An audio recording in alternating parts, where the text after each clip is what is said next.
शहर के पठानपारा स्थित जामा मस्जिद के मुतवल्ली पद का चुनाव आज संपन्न हुआ। छत्तीसगढ़ राज्य वक्फ बोर्ड के निर्देश के अनुसार पहली बार हो रहे इस चुनाव में जनाब जावेद अंसारी और रईस अहमद शकील के बीच सीधा मुकाबला है। एसडीएम अरुण वर्मा की मॉनिटरिंग पर पूरी चुनावी प्रक्रिया की जानकारी के अनुसार इस चुनाव में शहर के समस्त 51 वार्डों में निवासरत 18 वर्ष पूरा कर चुके पुरुष मुस्लिम मतदाता की सूची जारी की गई है, जिसमें कुल 3664 मतदाता शामिल हैं। नाम निर्देशन व चुनाव चिन्ह आवंटन की प्रक्रिया के बाद जनाब जावेद अंसारी को किताब का निशान एवं जनाब रईस अहमद शकील को तराजू का निशान रिटर्निंग ऑफिसर एवं तहसीलदार द्वारा आवंटित किया गया है। आज मतगणना कर परिणाम की घोषणा की जाएगी। मतदान के लिए नगर निगम क्षेत्र के अंतर्गत 4 मतदान केंद्र, पहला बाड़ा जामा मस्जिद पठानपारा, दूसरा मुस्लिम जमात खाना जूनियट्री, तीसरा मोती मस्जिद, चौथा सामुदायिक भवन गौरिंगा रावण ग्राउंड में सुबह 7:30 बजे से 3 बजे हुआ, जिसके बाद मतगणना एवं परिणाम की घोषणा जामा मस्जिद पठानपारा से की जाएगी। छत्तीसगढ़ राज्य वक्फ बोर्ड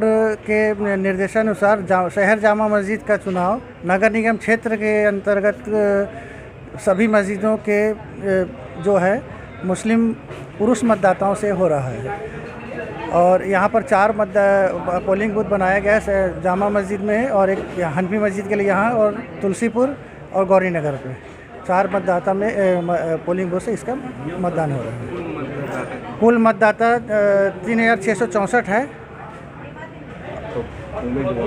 उम्मीदवार 2 उम्मीदवार हैं, एक जावेद अंसारी है, रईस अहमद शकील है। अभी 7:30 बजे से 3 बजे तक के मतदान है। मतदान के बाद में सभी मत पेटियाँ जामा मस्जिद में ले जाई जाएगी और वहाँ पर उसकी गणना 3:30 या 4 बजे जैसी भी स्थिति होगी उसको किया जाएगा वहाँ पर, और उसके बाद तत्काल बाद परिणाम की घोषणा और उम्मीदवार को प्रमाण पत्र प्रदान किया जाएगा।